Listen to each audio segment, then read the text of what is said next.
is what kept me going while I was going through cancer. My team was able to use some of that content, some of that work that I did before. So I was prepared. And so that's why I always tell people, don't wait until something happens to start preparing. Act now. We're talking about action. Act now. There's no time to wait because life is not promised. Time is not promised. And it's not that bad things will happen to you or, your story won't be my story, but life is going to happen to me and you. Right. Life is going to keep lifing. So one of us we just have to be prepared, right? So that's the next one.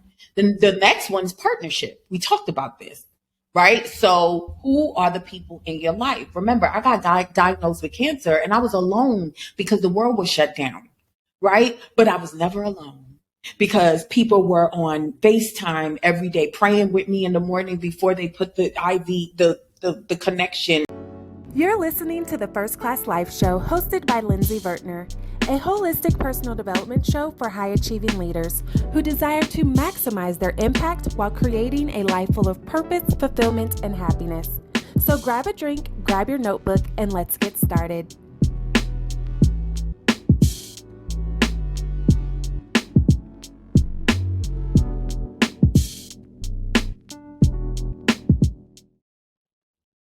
Hey, First Class family. Welcome back to another episode of the First Class Life Show. I am your host, mindset expert and speaker, Lindsey Vertner, and I am super excited for today's guest. We're going to get into who that is and learn all about her in just a moment.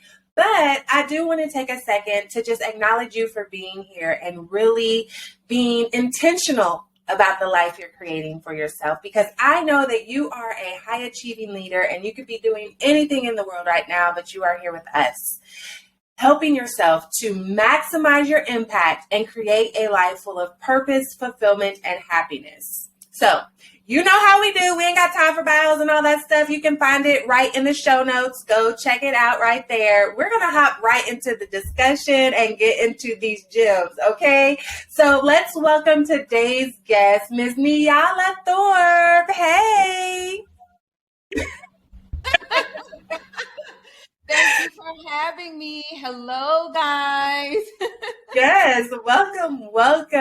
So now, I know we've been following each other on social media. We just connected on TikTok. I don't know how we missed that one. But right. I want you to tell the First Class family, who is Nyala?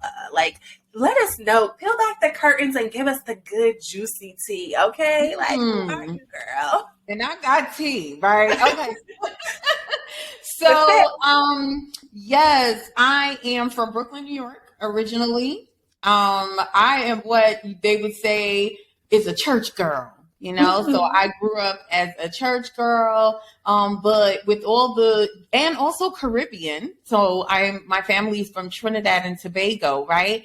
And so that's like a triple, being from New York, being in the church, and being Caribbean.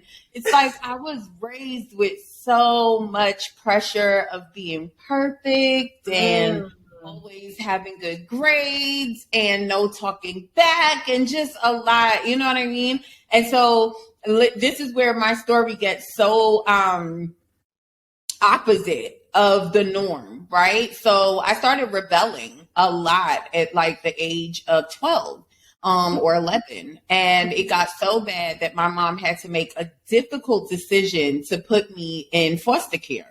And so at around 13, 14 years old, I moved into the New York City foster care system where I stayed until, I started adulthood, so you see how different that story is, right? Really, yeah. So whenever I come on these interviews, whenever I meet women like you and I just start sharing my story, I'm like, listen, it's going to start off this way, but then I'm going to take things up. I'm ready, right? Because a lot of people don't see, oh, you're from the Caribbean, oh, you're from the church, and they don't see how did you end up, in foster care? How did that happen? And so that's my story. That's the backstory.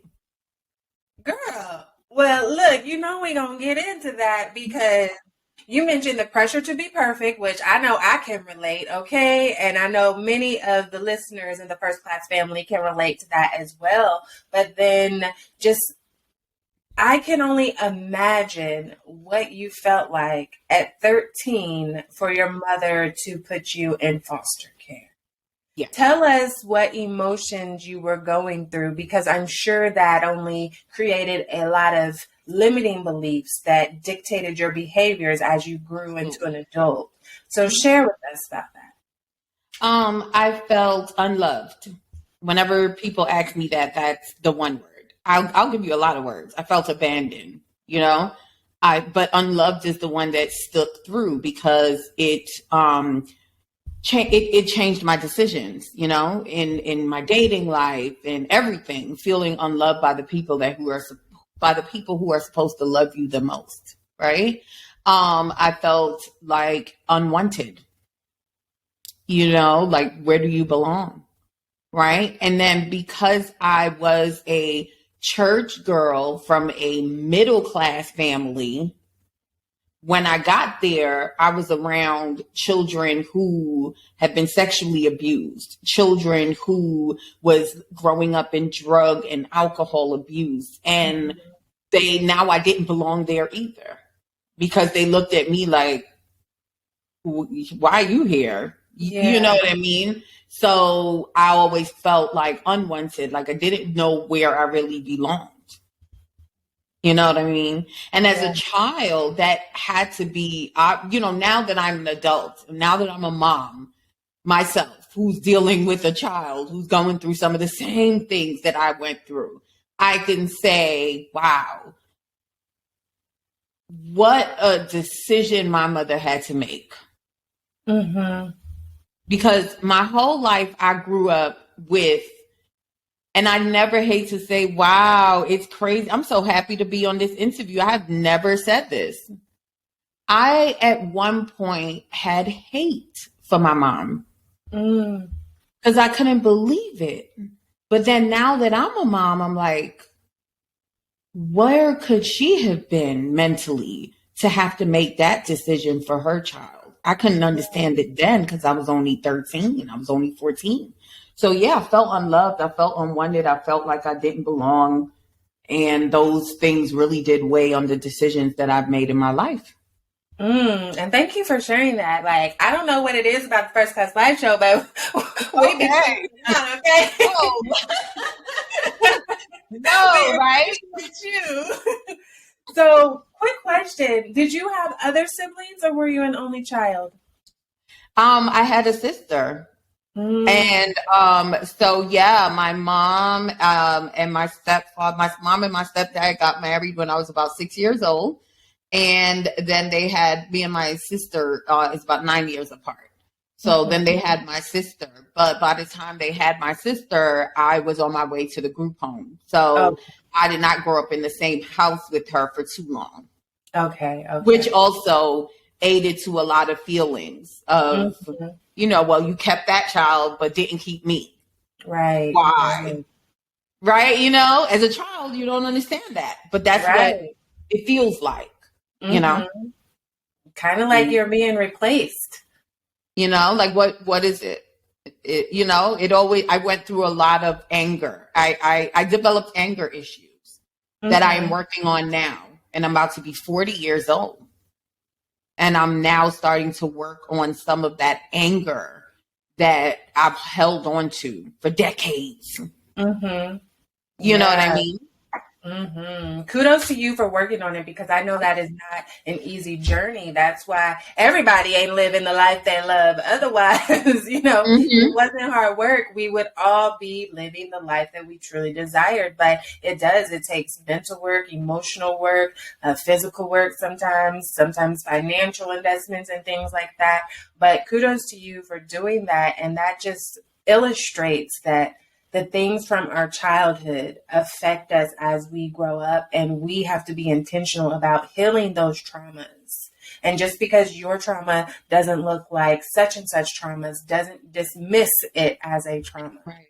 Because we're human. So we've all been through some level of trauma in our lives.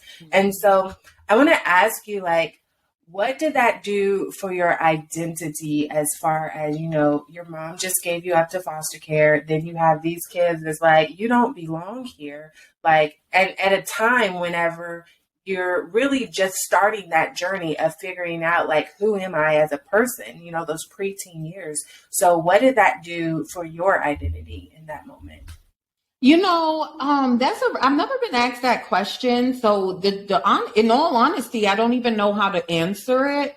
But what I will say is that I always feel like if I was just in the moment, like when I was in church, I was that church girl that sang in the choir, that did all the things. When I went to the group home, I was the girl in the group home from the church. So I started a choir in the group home. They ended up bringing a reverend from the Bronx to come over to the group home for the first time. We had a choir. I started writing skits and we would act and do all types of things because I learned that in the church. And so just because I got there, I feel like my identity was just what it was in that moment. If I felt like smoking a joint, I smoked a joint. I felt like, you know what I mean? Like, I feel like my identity was just what it was. It was Nyala. And it's so crazy. Like I said, I've never thought of this question, but as I'm speaking, it's like, wow, I've always just been who I am. Take it or leave it. Like, the identity is I'm who I am. That's why my mom had to do what she had to do, because she couldn't take who I was, So I don't think it really affected my identity in a way of me feeling like I was living a different life or living a lie or being something else or not knowing who I was. No, I always knew exactly who I was, and I was a rebel at heart then and now. I love that. I love that. So what advice would you give to a leader that may be listening right now and maybe they don't have a solid foundation of who they are? Do you have any advice that you could share with maybe on how they could start to connect with who they are? Are you loving the First Class Life Show? Then join our private Patreon community. Not only will you help to support our ability to provide you with great content, but you can also get exclusive perks like bonus videos and resources, discounts, episode transcripts, and more. So what are you waiting for? Join today at patreon.com/First Class Life. Again, that's Patreon, patreon.com/First Class Life. Yeah. And I think the best thing is spending time with self. A lot of times we are always everything for everyone. We are always doing all the things that we think we have to do while putting ourselves last. If we spend more time with ourselves, we start to learn ourselves, right? But if all you do is spend time with people, even though it's great to have time with people as well, you don't even know what you just said, identity. You don't know your identity. You don't know what your favorite food is because you always go to eat with where Sally eats and Josh eats, or you understand where do you like to eat, right? And how do you start? It's just, I think it's spending time with yourself allows you to learn yourself. Yes, absolutely. Absolutely. So how were you able to get time with yourself? Because I know being in the foster care, you're surrounded by all these people. So what was your escape so that you could maintain time to yourself? Well, you know what? That's probably something I shouldn't tell people. But, but at that age, you just started now. We're all ears, okay?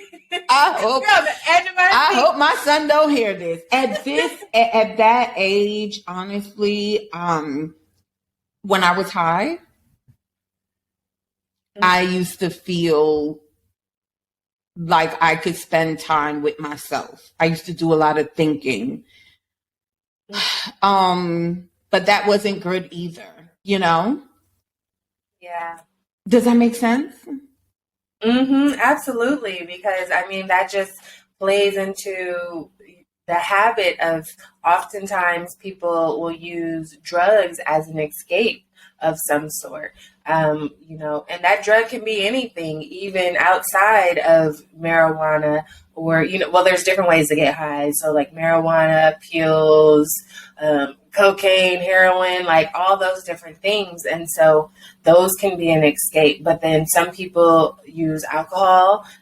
Gambling can become a drug. Anything that you become addicted to becomes your drug. And so that absolutely makes sense because that's why people use drugs, for that escape. Well, it's not all the reasons why, but the majority of people turn to drugs to escape something that they are facing in their lives that is too difficult for them to deal with. And so that makes perfect sense. And when you're so young, you don't know what you know now. Like now, when I want to spend time with myself, I check myself into a hotel. I do a lot of staycations now. You know what I mean? I do what makes me feel good. Today, I canceled my massage appointment for this interview, but I'm going to be going back on Sunday. I like to do that every couple of weeks. I have a standing appointment and I go by myself. You know what I mean? Traveling. If you've ever traveled by yourself, these are all the things that allows you to try new things. I think trying things allow you to start seeing what you like. It allows you to start seeing what makes you you. You know what I mean? But my daughter and I was talking about this yesterday. If all you were exposed to one thing, then of course, when you become an adult, that's all you know. So anywhere else, it's always going to feel uncomfortable or like this isn't my thing. So just trying things, So yes, when I was younger, it was the marijuana, but I am not an advocate for that now, right? I just think that you really got to find moments with yourself. Sometimes for moms, after work, we have a lot of leaders and professionals who may be listening to us. Sometimes just sitting in the car for about 15 minutes before going in the house, taking that moment to listen to your favorite song, to listen, these are the things that allow you to start getting back in tune with yourself. And when you're in tune with yourself, you can start to figure out what's my true identity? What makes me really happy, Absolutely. And that is so true, especially with the mom. So any listeners out there that have children and your mom, like, we can sometimes be consumed in our kids. And I've seen it happen before, like so consumed, like I go everywhere with my kids go everywhere with me. I'm always at all of their things. And then when it's time for their kids to leave the house, like they have this breakdown because they've been so consumed for so many years that they don't even know who they are. And It's like you need an identity outside of someone's mother. That's what I'm saying. Yourself before you were someone's mother. And so exactly. It's important to take that time away. And if you don't have kids, take that time away from your significant other or anybody that you're just constantly around. It is truly, truly important. Yeah, definitely. Thank you for sharing. Listen. Hashtag no judgment zone, okay? And a lot of places it's becoming more legal. So there's that. It's not even, a big issue. So son, if you're listening, this is a learning moment. Okay. Right. And I even say that to my son. Like sometimes you have to realize that, your parents have experienced things that you have. We weren't always this well-adjusted, well put together adult. You know what I mean? I did things too. I got in trouble too. But here we are today, me being able to share my story, me being able to help people in the world. Here we are today. And that means that we want our kids who are listening. We want our young people who are trying and going through the same things we have to know that they can turn things around too. So me mentioning it on this interview doesn't mean that it's okay. But even if you do, it doesn't mean that something is wrong with you. Yes, I love that. So as you were going through your rebellious stage and, doing these different things, at what point did you realize, like, I don't want to do this anymore? Or did you have that point where you're like, I got to make a change in my life? Yes. So I ended up in an 11-year abusive relationship, which I never thought that I would be in, because I always thought that I was this, I had it all together. Like, Right. yeah, I made mistakes, but I had a really strong foundation. I don't know if this is okay for me to talk about. I hope so. Can we talk about, okay, so there's a verse in the Bible, and it says, train up a child in the way he should grow, and when he gets old, he'll never forget about it. That's like the gist of the verse, right? And so because I was raised in the church, even though I took a wrong turn and I ended up in a group home, I ended up as a teenage mom, I ended up in bad relationships, right? Even though I took the wrong turn, there were still things that was ingrained in me as a child that I did not forget, right? And so when I ended up in this abusive relationship for 11 years, when we got to the 11th year, when we got to the 10th year, I was like, okay, what is happening here? This is not what I envisioned for my life. This is not what it was supposed to be. Why am I was raised to be rich. I was raised for riches, but pushing for rags. Ain't that crazy? Ain't that crazy? Yeah, that was good. And I'm sitting there and I'm like, this is not the life that I was supposed to have. I'm a 4th generation business owner. I'm Nyala. My mom raised me to do more and be more. And so after that last fight where I got dragged into a basement where my kids is upstairs, I was like, this is not going to happen to me again.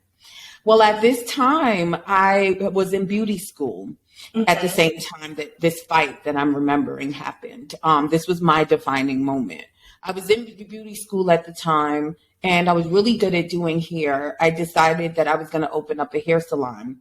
And I did the thing that I knew that would send this man over a mountain. I did the thing that was going to be the nail in the coffin. And I took his tax return and my tax return money, because abusers have a way of still needing you. You're everything. They abuse you, but you're still everything to them. So that tax money was coming to my account. Okay. So I took that money and my money, and I opened up my hair salon. And I started going to the hair salon and doing hair. And every day I went to the hair salon, I started to feel more and more confident, where I didn't need this. Why was I putting up with this? What's going on? So one day, one of the sinks in the hair salon broke down, and I had to call somebody in to come and fix. And so the guy that came to fix is my now husband. Okay. I told you we got that spill some tea. Okay. So he came in and we met, we hit it off, and we started speaking, and it was like slowly I started to feel the strength to walk away from that relationship. And so that was my moment. That was my moment when I decided that things was going to be different. I was now, I had it wasn't my first business, but it was my first storefront, so I felt like a boss, right? And now I found the love of my life, who's the complete opposite. So I thought I was like, you're out of here, so courage to walk away. It gave me the courage to change my life. That was it was about a year. This didn't happen overnight. It was about a year, but it took about a year of change where I was like, okay, and then we got married. We met and got married in less than a year. And and here I am now. Nice. So there are so many things that point out in what you said. I know I want to ask you, was it scary for you to take that money and put it into something for yourself? Because I know that can be one of the biggest deterrents whenever people are in abusive relationships, even outside of significant others, because we can be in abusive relationships with our parents or with our other families or with our friends and things like that. But specifically in the intimate one, I know that money isolation can be a thing to help hold on to the person you're abusing, right? So was that a scary moment for you to take No, this money knowing that was going to set him nope. off? I was Oh, the breadwinner. I was the breadwinner in the entire relationship. That money wasn't his. It was mine. I took care of him. That was my child's, it earned income credit. That was my child's stuff. And I paid all the bills, and it was my money in his name. okay. And that's why as women, this is like, that's why I love this show about leadership. And just as women, you have to stand in your power. Do you understand? Yes, I was being abused, but I was still the brains. I was still the person that he wasn't going to get anywhere without me. Do you understand? I just needed to believe that. I just needed to remember that. Do you understand? It wasn't, it was always me, So no, I was not, I was afraid more that I would go back. I wasn't afraid about the money, but I was afraid that I would go back. I was afraid that it would be like, now I'm making money. I have my salon. I'm getting clients. And now I'm going to be with this person because he was with me when I had nothing. He was with me, when I gave birth to my daughter and I was now a teenage mom, a single mom. And I met him when my daughter was 2 weeks old. So it was like I had some attachments to him. It wasn't only abuse. It was like, this is the person that I've been with for 11 years, So I was afraid more of that, less about the money. And then God is a funny God because he made me meet my husband at the time that I needed, because something about abusers is that they abuse you when you're alone. I was living in Pennsylvania with no family. All my family was in New York. I had no support here. It was just me and him. But when you have people, abusers tend to step back. And so when I met my husband was like, I just met him. So he wasn't my husband then, but it just happened. God made it happen the way it happened. And my child's father was not coming nowhere near me. I was like, I have a new man. Don't come back. I know that's right. Right. But no, I'm laughing about it, but it is the truth. That is how it happened. I felt I had courage because I met him. I had courage because this new person who I met gave me courage and made me feel confident that you're okay now. So stand up to this person and get out of this thing. And that's what I did. Yes. Mm-hmm. The other thing that I wanted to point out in what you said was that, it took a year for that change to really process and come into fruition. But what you did was you showed up. You did the first action and then you did the next, and you very specifically said, like, every day it got a little bit easier. The more that you went into the shop, you got a little bit more confident and more empowered to do what you needed to do. And it's so crazy because I did an interview before this, and that same kind of theme popped up. Like, oftentimes as leaders, we don't achieve our goals or our dreams or create the life that we want to live because we're waiting for the situation to be perfect. We're waiting for everything to align perfectly before we move. But sometimes the results don't come until we start moving. That's right. Now I've taken the first step. Now the next 2 steps are unveiled. Okay, so I take that step and that step, and now the next 1 step is revealed. Like, too often we hold ourselves back because we're too fearful of taking that first step to get out of our comfort zone, or we aren't feeling confident. But sometimes we just got to start moving, and then we start building that momentum. So I love that you pointed that out because it was a process. It didn't happen overnight, but you started with one thing that led to another, that led to another, that led to a whole husband. Yeah, that's exactly what it is. Take it one step at a time. And every time you move, every time you know how sometimes you ask yourself, like, am I making the right decision? Like, is this the right way for me?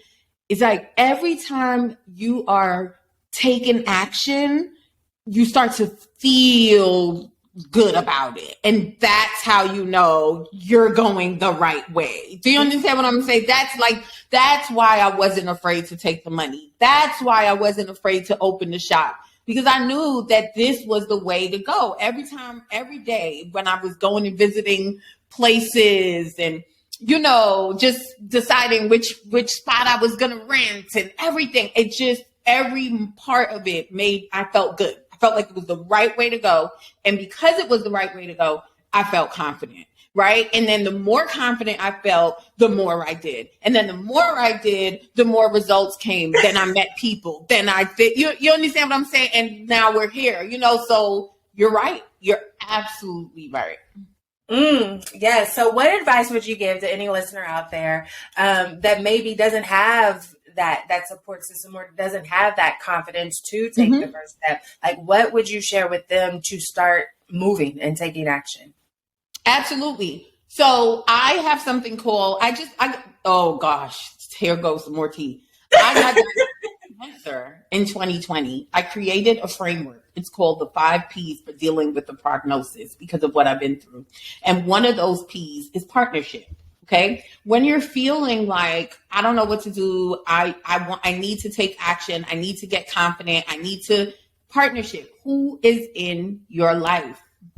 That's a big thing, because sometimes you don't feel confident. So the people around you will lift you up. But if you're going through it alone, then who's there to lift you up if you down? Right. And so my advice, because there are times when I don't feel like I have it all together. So that's when you tap into the partners in your life, the family, if you have, the friends, the co-worker, if you don't have. And listen, I know some people might listen and there are people who would say, but I don't have that either. Well, go walk down the street and find your nearest church. Go walk down the street and find your nearest community center. When you give, when you do, it makes you feel better. It helps you with confidence. It puts you in front of people and connects you to people who can support you if you don't have that support. So I would always say it's the people around you that will help you, you know? And so and that's something for everyone to think about. Who am I around? Do I have people around me who could breathe life into me, or are they sucking it out of me? Looking for amazing products to help boost your first-class lifestyle? Then head over to firstclasslifeshop.com, where you can treat yourself to personal development books and workbooks, lifestyle affirmation cards, adult coloring books, mugs, notebooks, hoodies, t-shirts, leggings, and more. All products were designed to help you master your mindset, walk in your purpose, and live your first-class life, because you deserve it. So treat yourself today at firstclasslifeshop.com. Again, that's firstclasslifeshop.com. Listen, I don't know what's going on with today. Like, I just told you about the dream right before. And hey, y'all got to make sure y'all are a member of the private Patreon community, okay? Because there's a lot of bonus footage, a lot of bonus resources, and including one where the previous guest just mentioned about the people around you and the importance of that. And you are the sum of the 5 people you hang around with most. Like, that's a very common saying out there. You've heard me say it before. She just talked about it in the bonus footage. So make sure you join the private Patreon community, because Miss Nyala just brought it up again. Okay, so it's a sign. Yes, it is. I'm telling you, it is. They've written books about this. I mean, nobody would put a whole industry together on this if it wasn't real. You know, we have to start tapping into our communities, tapping into the people around us, and making sure that we have the right people around us to tap into. You know what I mean? Sometimes these conversations, you realize this is an indication that I need to get around different people. You know what I mean? Yes, yes. So I think that this would be a great time to play a little game. Are you up? Okay. Yes. I am. Let's see. And then I want to get back into just a few of those P's with the prognosis, okay? So we're going to circle back. Sure. So let me pull up my timer. Now, this is a real easy game, all right? All you got to do is fill in the blank. So I'm going to ask, what is your favorite ... and you fill in the blank of what that is, okay? So real easy.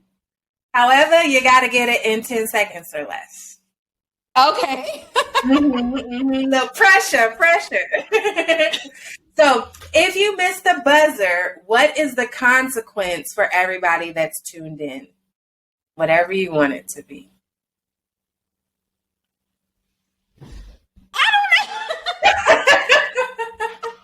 What's the consequence? You said a consequence. You didn't say a reward. I don't get that. No, but see, here's the thing. There's positive consequences and there's negative consequences. We usually hear the word consequence and automatically assume it with negative, but there's positive consequences as well. There's a consequence to everything. So here's the thing. Let me give you an example.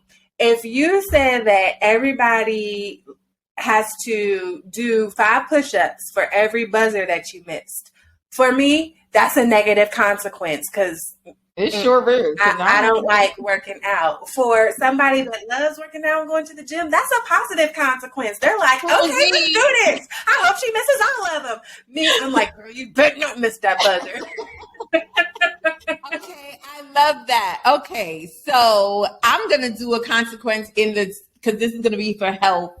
So, because I love that whole idea of push-ups, but no. So you're going to have to walk around your block. Okay. Walk around your block 3 times. All right. Ooh, if I miss it, that's going to give you some exercise and get you having some time for yourself, which is what we were just talking about, but I'm not going to miss it. But if I do, that's what you got to do. Okay. So if our good friend Nyala misses the buzzer, you have to walk around your block 3 times per buzzer. Y'all got it? Okay. So sorry to the folks that have like a really huge Mississippi block. But if you like working out, then that's not a problem for you. But like she said, that gives you time to yourself, gives you time in nature to reflect, think. So, it's all good. It's all good. So we'll start with something easy. What is your favorite food specifically? Go. Pizza.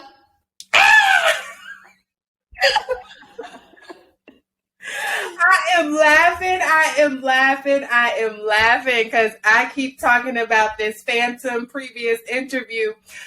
Let's Yes.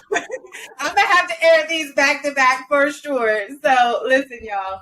Let me just throw it out there then, because now I done made the declaration. So that interview was Aaron Fugate. So watch that one and watch this one. Watch them both on replay, okay? So yes, pizza, a specific type or just all pizzas?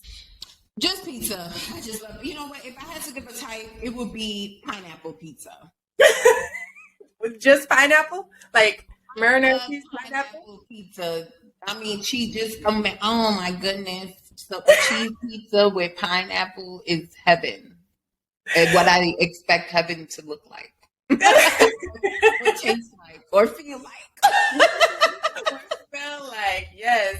I've had pizza with pineapple on it, but not as like the solo topping ever. Okay, you got to try that, girl. Remember, in New York, we have pizza now, okay? So next one, what is your favorite movie? Go. Love Jones. Ow. Why you pick that one? When it first came out, it just made me feel good. Lorenz Tate was just so hot. I just loved all of his poetry, and the way he went after Nia. I just love the way they came back. Like love always prevails. It was just a good movie. I just love the whole. Back in the days when this movie was, I'm sharing my age here, but when this movie came out and they were in the club scene. And, they were on stage doing spoken word and everyone is like, that was before it was a thing, right? And I was like, I can't wait till I grow up. I'm going to be in those right. Go to a spoken word. So I really, really love that movie. I would say I have a lot of good movies, but That has always been one of my favorites that I could watch over and over again. Nice. Love Jones. Okay, so what is your favorite month and why? My favorite month is October because it is the month that I was born, and it was the month that I came into this world. And, when I came, I took the world by storm, right? And so October is it. I also love October because I'm from New York, again, like I said. So we had the winter when it was really, really cold. And so October, and then I hate when I'm always sweating out. I hate feeling all sticky. So October just always had the great weather that, I could wear. I used to love putting on my Timbs with my jeans jacket and just feel good in October. You know what I mean? So it's not only because it's my birthday, it's also it was just the time you're going back to school. You just, you start your new school year. It's just so much great things happening in October. Listen, and I feel like it's so pretty outside because it's like when the leaves are changing colors. I know one time somebody asked me, what's your favorite color? And I'm like, October. No, October. Like the color, like if you hear October, like you can instantly kind of picture a color scheme with October. Yep. So when's your birthday? October 2nd. Okay. So you're not a Scorpio, but I still love you. Love you. October 28th. Okay, that's my stepmom's birthday. That's awesome. Yeah. Mm-hmm. So you're at the beginning, I'm at the end. You're not a Scorpio, but I still like you. Okay, so what is your favorite book, author, and title? The Game of Life and How to Play It. Florence Shin. Okay. Shin. Florence. Yeah. The Game of Life and How to Play It. What's that about? It's all about perspective. It's all about how you see the world, how you see situations, how you see yourself. And the book is written it uses a lot of Bible principles, which I actually love because, I'm from the church. So I kind of like seeing the worldly point of view and how it connects to what I grew up hearing and how it interprets into my life now. It really does change your perspective and how you look at things. Like, are you the person that looks at the glass half empty or half full, and I love that book for that reason. Mm-hmm. Nice. Okay. Yeah. So what's your favorite song?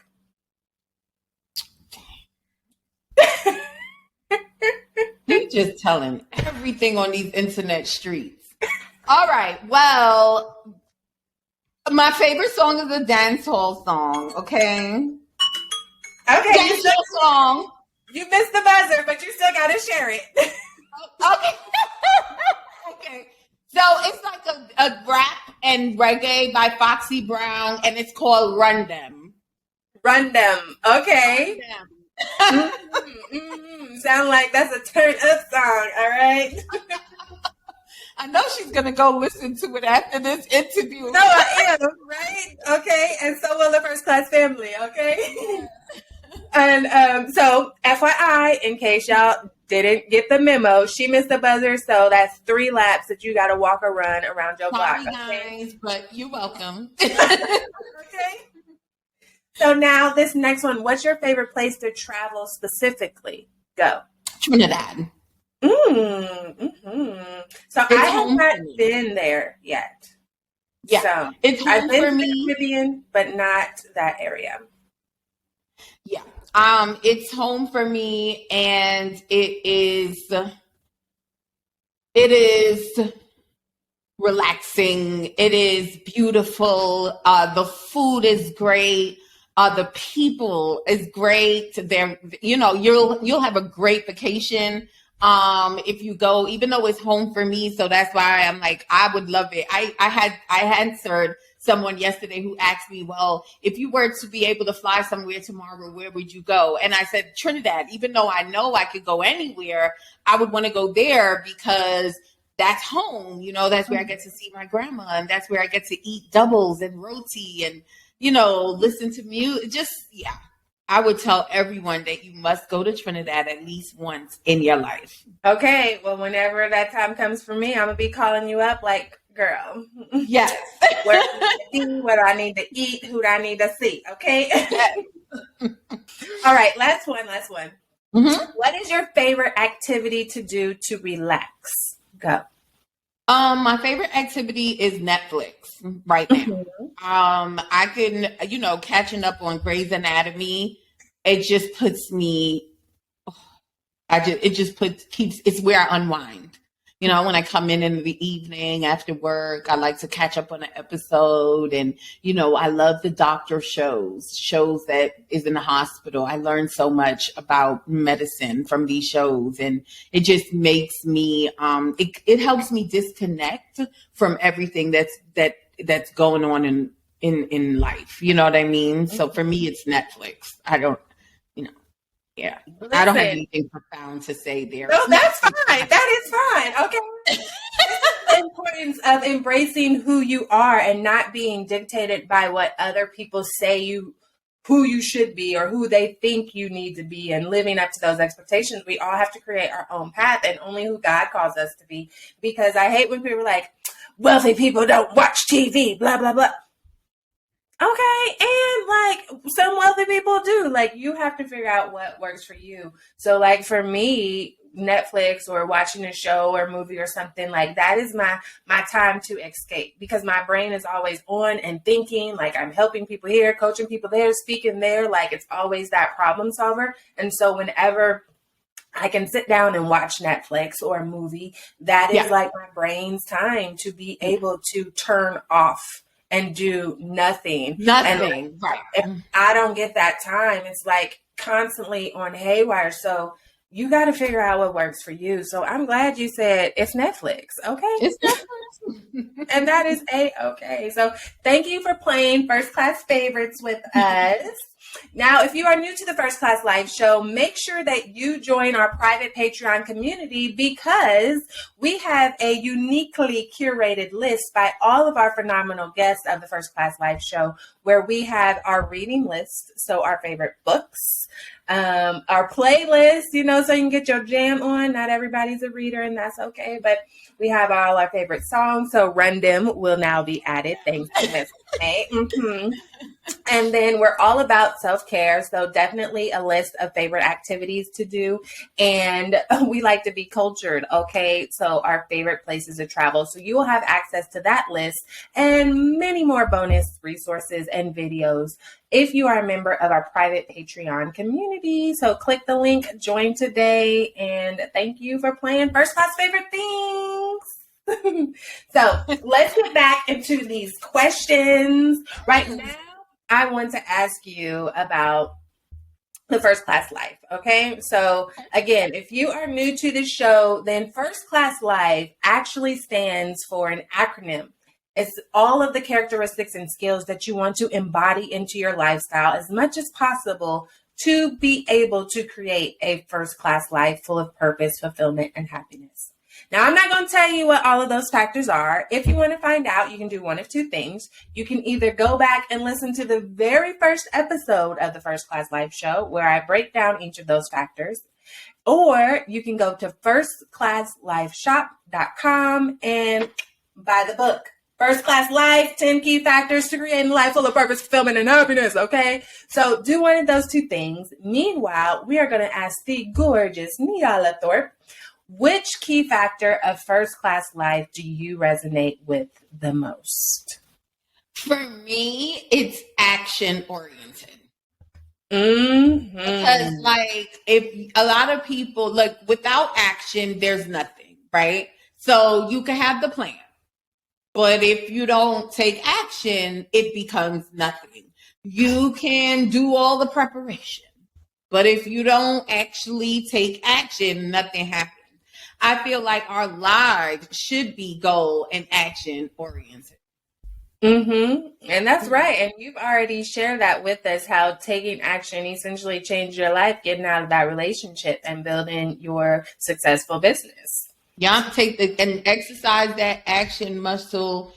I'm a person that takes imperfect action, I'm very spontaneous, which is why I like to plan, because I know that I'm a person that if something comes in my mind, like right now, as I was just here in this interview, something popped up like, oh, Davio's would be good for dinner today. So I'm going to be taking an hour drive and going to Davio's. Why? Because I just thought of it. So I know that sometimes my mind is like that. And so I would be spontaneous and I would say, okay, I'm going to just run with it. And it's never steered me wrong. It has never steered me wrong. It is always a blessing or a lesson that I needed. Okay. Always a blessing or a lesson. Y'all write that one down in your notebooks. So you mentioned about the 5 P's of dealing with the prognosis. Tell us about that. Like, what does that mean? So yes, the best way to tell you is to share a story, right? So back in 2020, 4 weeks after the pandemic hit, I was in Vegas. I went to the Black Enterprise event with my mentor, having a great time, my first time ever in Vegas. And, I didn't know that I was walking around with a 4-point something blood count and declining. And so I got back into Pennsylvania and I went to bed one night, woke up in the middle of the night, not being able to see. And so my husband rushed me to the emergency room to try to figure out what is going on. But we're in the middle of a pandemic and the world is shut down. So he can't go in with me. It's like, drop me off, wait outside for over 8, 9, 10 hours. Why? Because within 24 hours, I found out that I had leukemia. And so now one day my life looks like this. And then 24 hours later, I have cancer and I'm on my first chemotherapy session. And so I had time, we talk about self today. We talked about I had time to be by myself because every day I was going to treatment by myself due to the pandemic. And so while I'm sitting in the treatment, because I am a business owner and I'm all about, taking my story and using my story to really impact the people in my life. I don't even care if you're driving me in a taxi. I'm going to impact you in some way. So I'm sitting in this therapy every day. And it came to me while I was there getting chemotherapy, the 5 P's for dealing with a prognosis. Everyone was following my story online and everyone kept asking me how was I going through it? How was I still smiling every day and doing live streams and showing them my blood work and all the things? And it was because of these P's. I just didn't know how to put it into words. You know what I mean? Sometimes you can think it, but you don't know how to put it into words. Well, this framework is me putting it into words, right? And that's how it came about. So you ready for me to give it to you? We're ready. Okay. So here we go. So the first one is prayer, right? Because, and it doesn't have to be, I don't care what your God is, higher power, the energy, I don't care. There should be something higher than you that you believe in. Mm-hmm. And if I didn't have that, I wouldn't have made it through, even on ICU when they were telling me when they were telling my family my organs were shutting down, right? So there has to be something that you believe in, prayer, right? The second thing is pay attention to your tired. See, a lot of times as leaders, we lead, right? And so we want to be everything to our families, our clients, our pastors, the boss, everything. And we put ourselves last. We talked about this today. And that's what was happening to me. I told you I was at a Black Enterprise event, right? So I was running, I wanted to be a big time millionaire. I want to own a $1 million business. And so I'm all over traveling, taking care of the kids, taking care of husband, taking care of clients, putting myself last, and didn't even know that I'm walking around Las Vegas with my blood count and my platelets dropping and I'm getting black and blues and I don't know where it's coming from because I wasn't paying attention. Mm-hmm. So we have to start paying attention to ourselves, right?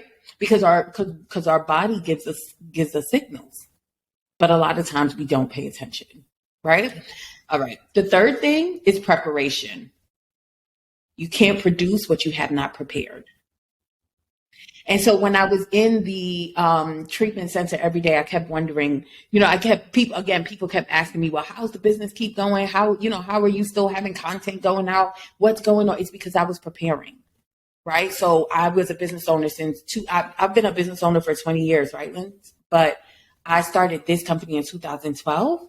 And so all those years of me working and doing things is what kept me going while I was going through cancer. My team was able to use some of that content, some of that work that I did before. So I was prepared. And so that's why I always tell people, don't wait until something happens to start preparing. Act now. We're talking about action. Act now. There's no time to wait because life is not promised. Time is not promised. And it's not that bad things will happen to you or, your story won't be my story, but life is going to happen to me and you. Right. Right. Life is going to keep lifing. So one of us we just have to be prepared, right? So that's the next one. Then the next one is partnership. We talked about this, right? So who are the people in your life? Remember, I got diagnosed with cancer and I was alone because the world was shut down, right? But I was never alone because people were on FaceTime every day praying with me in the morning before they put the IV, the connection. They were praying with me in the morning. Clients was doing they're praying for me at the end of the coaching sessions.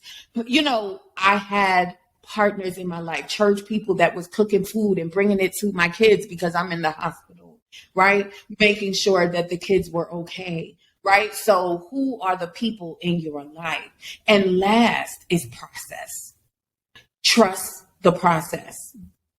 Because today I'm here in front of you speaking day 894 of fighting cancer in remission. In 20, okay. Yes. In 2020, I didn't know I would be here. And before 2020, I didn't know I'd be there.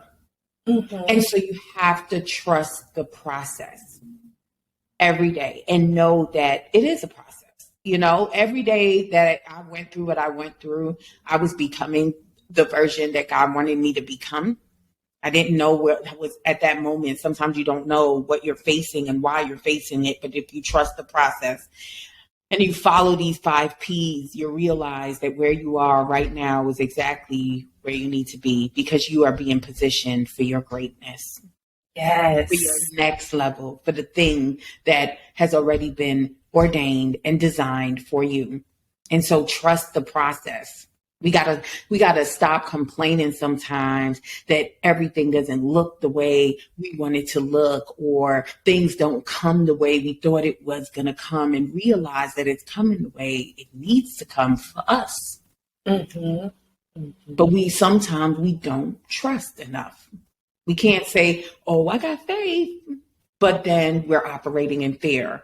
We're, overthinking things. We are, staying stuck in places that no longer serves us, right? This is this game time, y'all. Now we speak. Now yes. We're in it, y'all. We're in it, y'all. We love it. And that was the bonus P, position. Whenever you follow the 5 P's of dealing with the prognosis, it puts you in position to prosper. Girl, look. Look at that. Yeah. That's the ending part of your statement there. Put you in position to prosper. So 2 bonus P's. So right. Thank you. This has been amazing. Now tell us, how do you impact the world as a leader today? You just dropped all these gems. So First Class family, listen, definitely make sure you put this on multiple replay. Replay it 15 times if you need to, okay? But tell us how you impact the world as a leader today. Yeah, so, I am a CEO, for Market Your Message, which is a coaching and consulting firm. And what I do, I'm like obsessed, and this is my calling, which is to impact women, empower them to take their story and their skills and change the world with it. Your piece of the world that only you can change, and standing in your power to do that. And I'm the person that supports you on that journey. I love that. Mm-hmm. Now, what services or products do you have so people can get more of that? Absolutely. I'm leading. I'm following here. But yes. So like I said, coaching and consulting. I have a community. It's called the Female Coaches Society. Because I like to work with coaches. I feel that coaches are the people who are changing lives. And so if I get to help one coach, I'm helping 100. So that's why I really, really like to work with coaches. But then I also like to work with service professionals, because I know that, and when I say service professionals, I mean people who do things with their hands. Because I know that you can't do it forever. That was me doing hair, right? Like, I know you can't do hair forever. Eventually, you're going to need to take that knowledge and you're going to need to transfer that on to people in whatever way that that suits you. But that's what I do. I come and I help you do that through my coaching, through my courses, through my live events, through my communities. I've been doing this since 2012. We've had 1 millionaire so far, okay, under my belt. Yes. Right. And that's it. And it's not about money. My brand, yes, I help you make money, but it's not about money. It's about what money can do. It's about how you can change the narrative for your family. You know, like I said in the beginning of my interview, I am a 4th generation business owner. So I know how blessed I am. A lot of people can't say that. But what makes them even better than me is they get to say they're the 1st generation, not the last. So, you know, I'm just continuing something that was started by my great-great-great-grandmother, but you start something that your great-great-great-child will be continuing. And that's what I get to do with my clients. So that's how I'm impacting the world, girl. Listen, we are besties, okay? Sister. So much synergy. We don't have to talk more. Thank you for sharing that. And y'all, make sure that y'all reach out to her. Speaking of reaching out, how can everybody find you in these internet streets? Yes, so you can find me, Nyala Thorpe, or Market Your Message on any platform. And if you want to join my community where I like people to come, you know, I know that you can have a free gift. There's a lot of things that I can give you, but the most valuable thing I can give you is for you to join my community. And then when you come in, get to know me, get to know my team, get to know the ladies. It's over 6,000 of us in there. Like, we love to collaborate and connect as leaders, as women who are changing the world. So come and get to know us, and then you'll see if there's another way that I can help you. Nice. And for those that are just tuned in on the audio side, that's Nyala Thorpe, Nyala Thorpe, Thorpe. Okay? So, yep. And they can go to joinnyala.com. That's how they can get into the group if they would like to.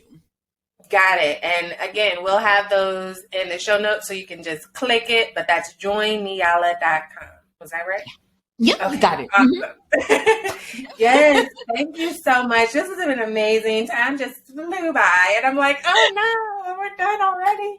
But what is any final words of advice that you would share with First Class family on how we can create our first class life full of purpose, fulfillment, and happiness?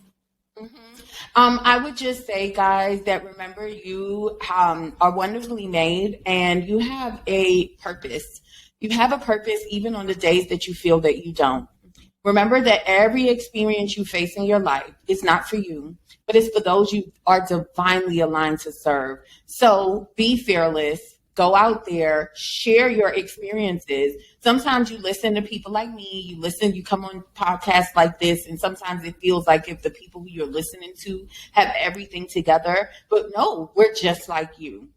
We're just like you. We're just choosing to follow our purpose, and you should follow yours. Take action, y'all, okay? Thank you so much, Nyala. We appreciate you for being here. And to you, again, First Class family that's tuned in, we know that you can be doing anything in the world, but you have spent the past hour here with us, and we are forever grateful. So continue to go out there, maximize your impact while creating a life full of purpose, fulfillment, and happiness. You deserve it, so embrace it. Until next time, we're here every week. See you later. Bye. Unfortunately, all good things must come to an end. But please be sure to subscribe to the First Class Life Show. And don't forget to rate, leave a review, and join our private community so that we can continue to provide you with great personal development conversations to help you maximize your impact while creating a life full of purpose, fulfillment, and happiness. You deserve it.